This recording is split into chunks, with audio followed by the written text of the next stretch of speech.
Hi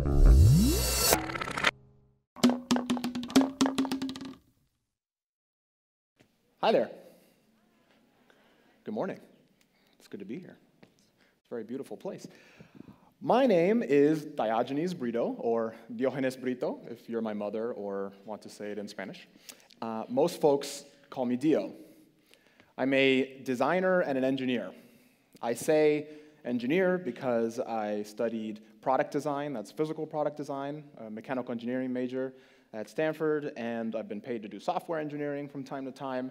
And I say designer because for the past 7-ish years, I've been a professional digital interface designer of some sort or another.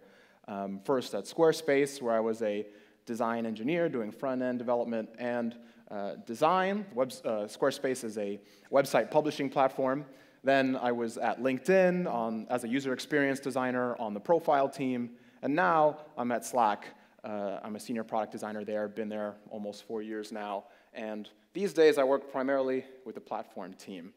And I want to talk a little bit about some knowledge that has sort of coalesced in my head in my time at Slack, particularly because of how hectic it's been, basically.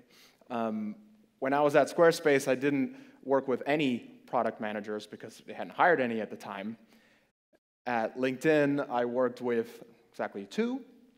And in my time at Slack, I'm on my 12th.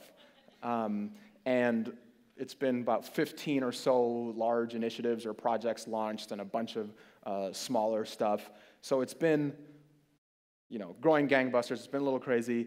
Slack is the fastest growing workplace software ever, and hopefully you've heard of it, but if you haven't, it's a messaging and communication tool for teams that's hoping to make your working life simpler, more pleasant, and more productive. And I think people like it because, at least, they propose to us very frequently.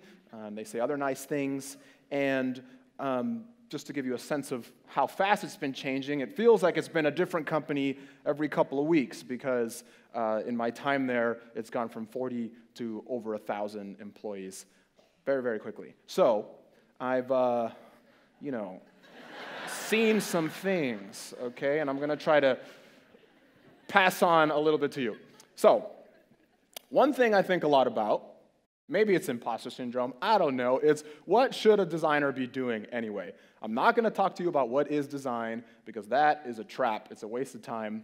I'm going to think about what a professional designer should be doing once they get hired and what they should be doing that is unique to not just being a good employee, but being a designer specifically, and what they should be doing that means that they deserve this fabled seat at the table. So to get real specific about what I mean there, I'm going to use John Schlossberg's definition, which is when someone has a seat at the table, they can influence a business's high-level decision-making to make sure that it succeeds. So the whole business is better because you're there as part of the decision-making process.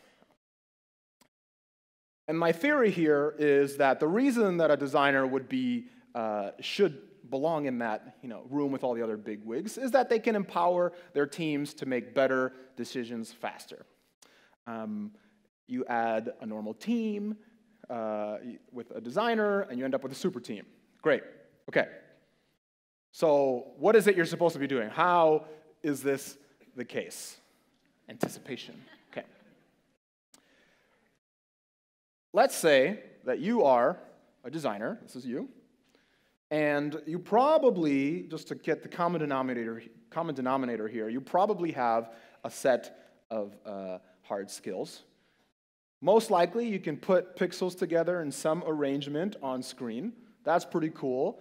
Most people could probably learn that, though, so not totally special. And you have some creative process for figuring out what the exact arrangement of the pixels on the screen should be, going from blank to something.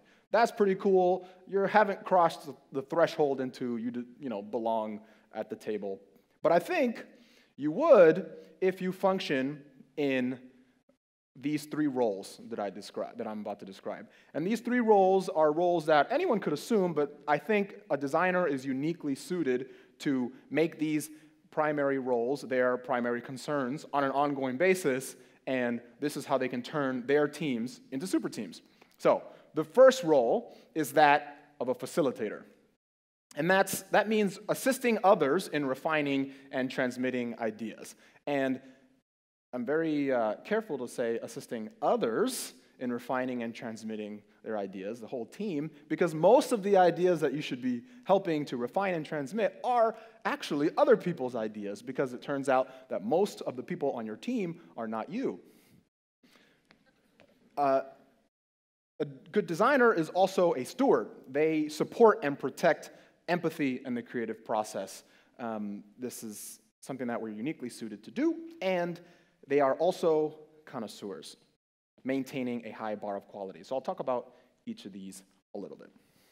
Facilitation. What does it mean, even? I think the way I would describe it is that you can be a facilitator for your team if you help make your team communicate by making ideas tangible, making them real, concrete, and specific, getting them out of people's heads and clarifying them by virtue of that process. So you clarify and you specify goals and non-goals. And I think if you've been in the design industry for any length of time, you realize the large set of problems that always comes back to not having properly defined the goals you were optimizing for up front. And checking for understanding, making sure that you're paying attention to make sure everyone on the team knows exactly, has the same pool of shared knowledge and understands it completely. So there's a little bit of, watching out for those slightly confused neutral faces where people don't want to look like they don't understand, but actually don't. And I like Julie Zhou's way of describing what a designer can do, which is that you have a superpower that can show other people the future. Most people don't necessarily have this ability to imagine in such concrete detail the ideas that they're thinking about, and that's where a designer can come in and add real value as a facilitator.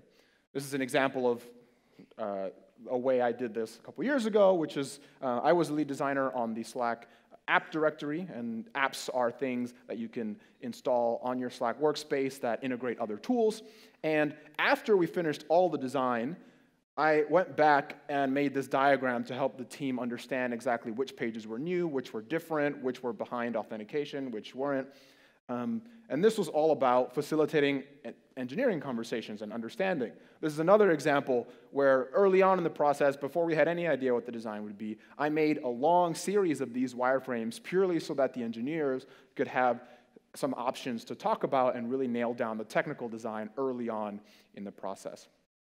Another example here is when we were looking back in the day to see where a new feature would appear in the product.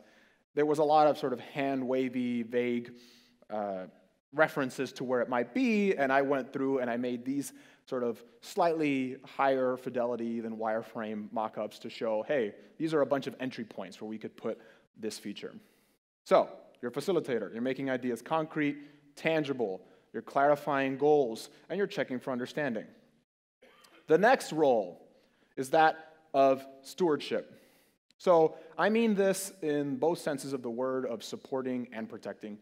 So protecting and promoting the creative process, that thing that hopefully all the designers should be intimately familiar with, and something that actually most other functions are not necessarily very familiar with. There's sort of a time early on around kindergarten where you either can do math or draw or something, and then it forks, and from then on, there are creatives and non-creatives. Don't know why. It's for everyone. And part of that is protecting nascent ideas.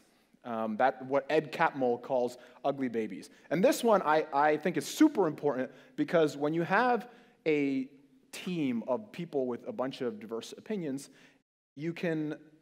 this actually will help you work together more effectively because protecting these raw and not yet fully baked ideas really increases the psychological safety for the whole team and makes it an easier place to work and a more sort of inclusive environment. Not only that, but you get the chance to let ideas mature.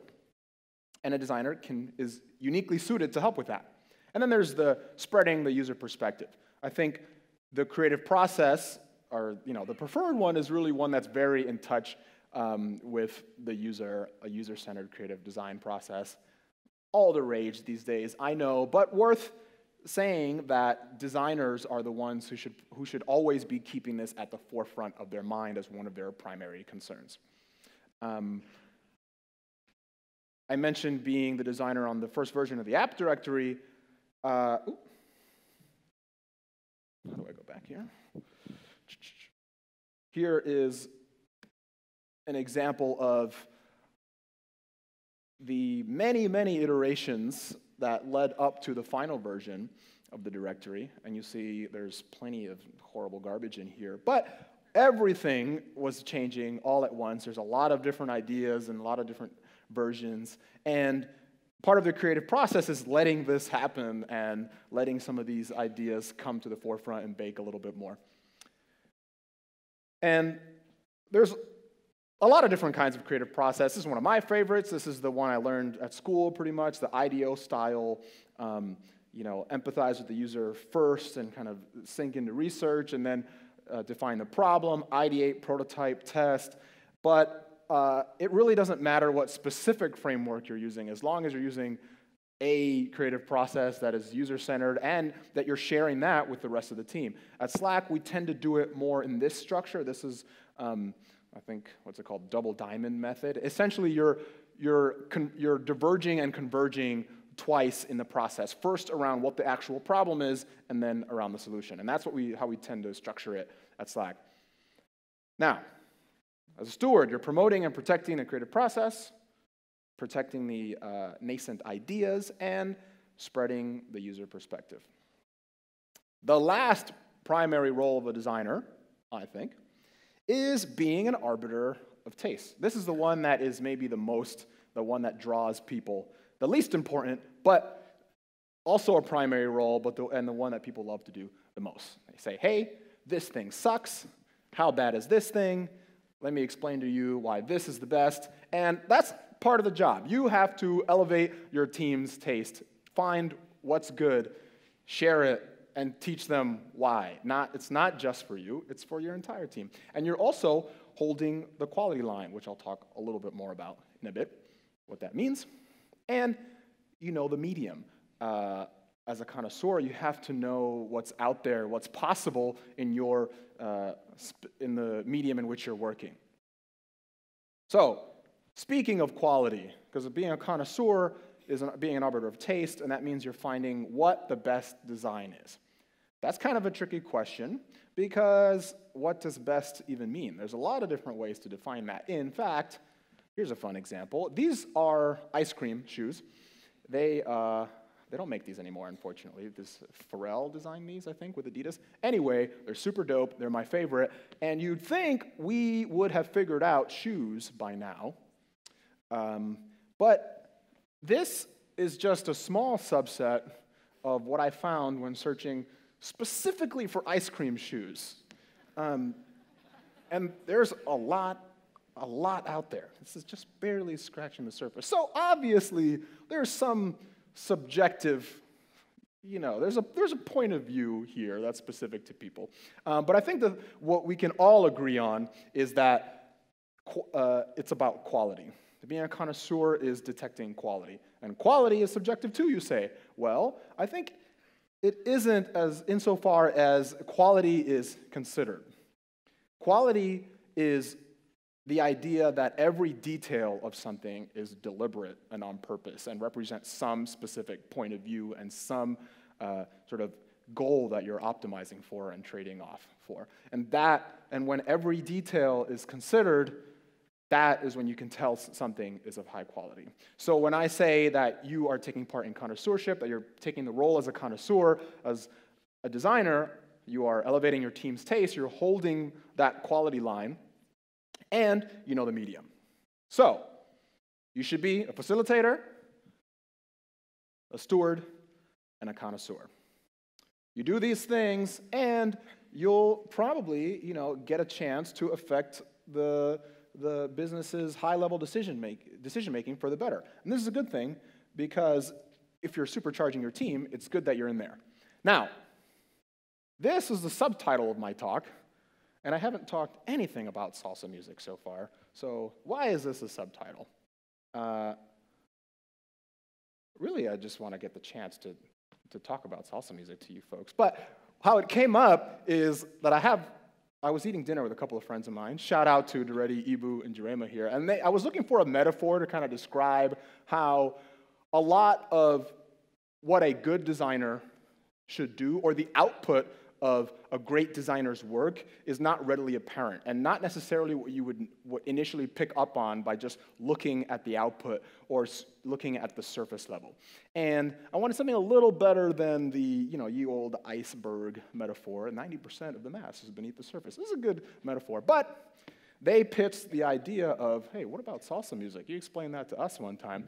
I've been dancing salsa music for about 10 years now, and there's a lot more than meets the eye. So let me tell you a little bit about the structure of salsa music, and to do so, I'm going to enlist the help of Shaka Khan. Now, she's not a salsa musician, but I chose a song you may have heard of because, A, it's in English, and more people will understand it, and I have both the normal version available and the salsa version. So it'll be easier to pick up on the changes in the structure.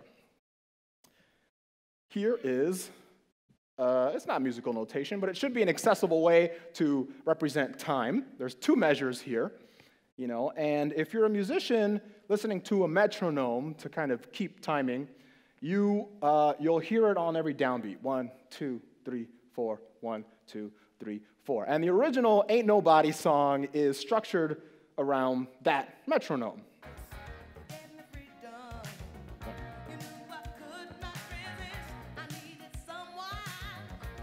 Good song, good song.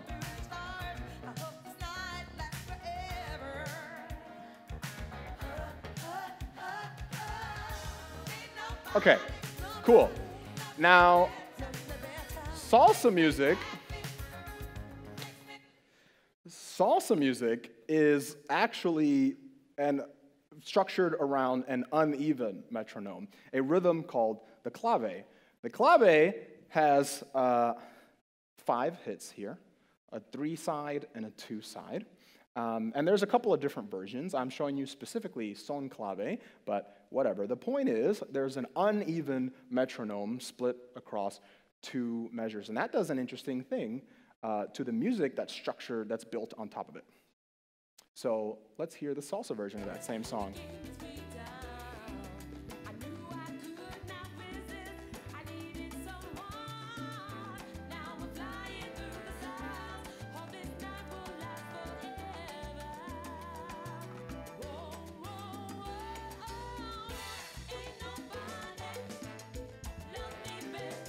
So I think it gets a little more interesting because it's not so straight.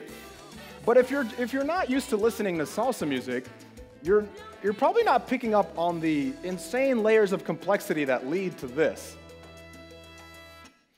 You are maybe hearing, you're going to remember the ain't nobody, you're going to remember that part, you're maybe going to hear the horns, and you're going to hear some cool stuff in the background, but you're not going to necessarily pick it all up without a trained eye. So let me break it down for you. There is the clave rhythm in the background, played on sticks called claves.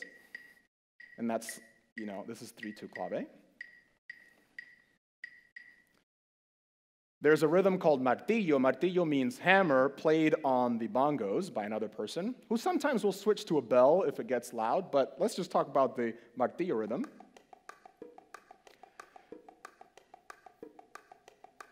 And that rhythm is played on top of the clave and fits together with it.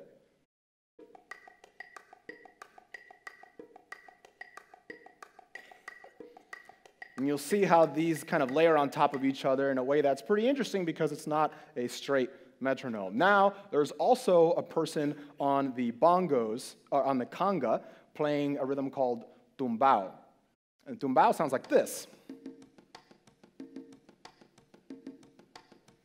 Now, this rhythm is totally structured across that uneven metronome. It's even hard to follow if you're not used to listening to this kind of beat. So together,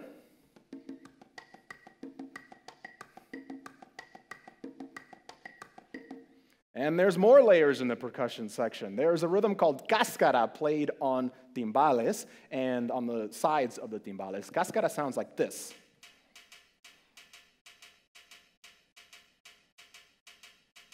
And that's another beat built around this uneven metronome. Put it on top of the others.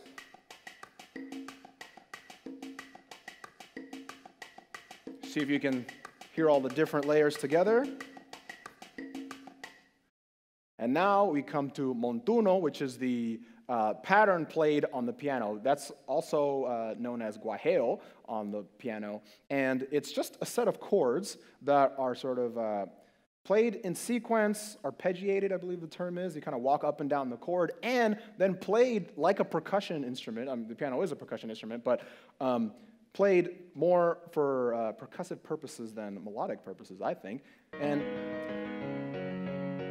these are the chords you might hear for that song, Ain't Nobody.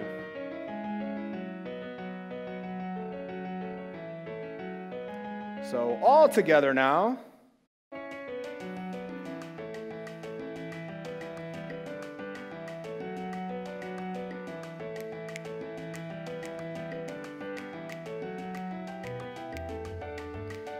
That's the bass line coming in just there, which is another layer you'll see on top, here on top. And now, I don't know if you noticed all of that, but all of that is here, plus the horns, plus the voice in this song. You hear some cowbell, hear the congas.